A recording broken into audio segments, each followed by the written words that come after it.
और इस वक्त एक और बड़ी खबर आ रही है। कनाडा के लिए ई वीज़ा सेवा जो है वो वापस बहाल हो गई है। ये सूत्रों के हवाले से फिलहाल खबर है। 26 अक्टूबर से 4 श्रेणी में वीज़ा बहाली का फैसला जो है वो हुआ है। 22 अक्टूबर से ये बंद थी कनाडा के लिए वीज़ा सेवा जो है। हम सब जानते हैं कि निर्जर हत्याकांड में कनाडा के जो पीएम जस्टिन ट्रूडो, उन्होंने भारत का नाम लिया था। उसके बाद कोई सबूत उनके पास नहीं थे जिस पर भारत ने तीखी प्रतिक्रिया भी जाहिर की थी। और इसके बाद से दोनों ही देशों के संबंधों के बीच कड़वाहट आ गई थी और लगातार तनाव की स्थिति जो है वो बनी हुई थी।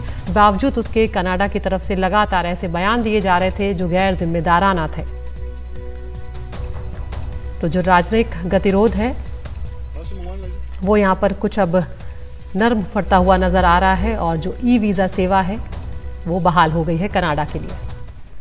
हमारे साथ हमारे सहयोगी उमाशंकर सिंह जुड़ गए हैं। उमा, ये बहुत बड़ी राहत की खबर है। खासकर छात्र जो हैं वो कहीं ना कहीं परेशान हो रहे थे कि ऐसा ना हो कि आगे संबंध और बिगड़ जाएं और तनावपूर्ण स्थिति हो जाए। कैसे हुआ ये सब कुछ, उमा, क्या जानकारी मिल रही है?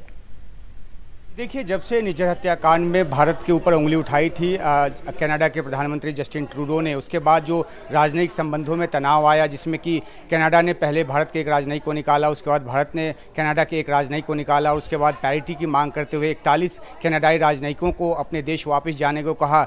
इन सब के बीच जो है भारत ने कनाडा के नागरिकों के लिए वीज़ा सेवा जो है पूरी तरह से रोक दी थी। और जो इसका हवाला दिया था वो सुरक्षा का हवाला दिया था, क्योंकि जिस तरीके से निज्जर हत्याकांड में भारतीय राजनयिकों पर उंगली उठाई गई, उससे उनकी सुरक्षा को खतरा पैदा हुआ और इसी का हवाला देकर वीज़ा सर्विस जो है वो रोकी गई थी। इसके बाद जो है वो 25 अक्टूबर को 4 कैटेगरी की जो वीज़ा सेवा है वो बहाल की गई थी। वो उसमें एंट्री वीज़ा था, बिजनेस वीज़ा था, मेडिकल वीज़ा था और कॉन्फ्रेंस वीज़ा था। इसकी बहाली जो है वो 26 अक्टूबर से कर दी गई थी। जो ओटावा में भारत का हाई कमीशन है और उसके अलावा जो वैंकूवर में जो कॉन्सुलेट है वहाँ से भी जो ये 4 कैटेगरी के वीज़ा की जो सेवा है वो बहाल कर दी गई थी। अब जो फैसला लिया गया उसके मुताबिक ये कि ई वीज़ा सेवा भी जो है वो बहाल कर दी गई है। तो ये कनाडाई नागरिकों के लिए एक बहुत बड़ी राहत की बात है, क्योंकि किसी भी तरीके का वीज़ा जो है उनको मिल नहीं पा रहा था। अब ई वीज़ा जो है उसकी सेवा की बहाली कर दी गई है, तो वो वीज़ा लगाकर भारत के दौरे पर आ सकेंगे। तो जो एक माहौल बना था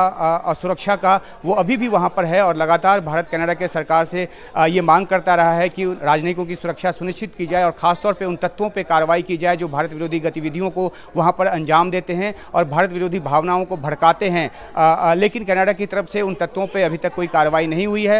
हालांकि ये एक बड़ा कदम है भारत की तरफ से कि ई वीज़ा सेवा उसने बहाल की है। इससे ये संकेत मिल रहे हैं कि हो सकता है कि रिश्तों को सामान्य करने की दिशा में कुछ बातचीत चल रही हो। अभी जो 2+2 अमेरिका के साथ हुआ था और कल जो 2+2 जो मंत्री स्तर की बातचीत ऑस्ट्रेलिया के साथ हुआ था, उसमें भारत ने कनाडा का मामला उठाया था और अपना पक्ष बताने की कोशिश की थी कि किस तरीके से वहाँ पर चरमपंथ को हवा दिया जा रहा है। तो अब जब ये ई वीज़ा बहाली हुई है, इस बात के संकेत हैं कि आने वाले समय में वीज़ा सेवा पूरी तरह से बहाल हो जाएगा, अगर भारतीय राजनयिकों की सुरक्षा वहाँ पर सुनिश्चित करने का जो एक भरोसा है कनाडाई सरकार की तरफ से मिलता है। तो अदिति, बहुत बहुत शुक्रिया उमा इस तमाम जानकारी के लिए। तो जिस तरह से उमा बता रहे हैं, कनाडा के लिए ई वीज़ा सेवा भारत की तरफ से बहाल कर दी गई है। निर्जर हत्याकांड के बाद कनाडा के जो प्रधानमंत्री हैं जस्टिन ट्रूडो, उन्होंने भारत का नाम लिया था, गैर जिम्मेदाराना बयान दिया था जिस पर भारत ने तीखी प्रतिक्रिया भी जाहिर की थी।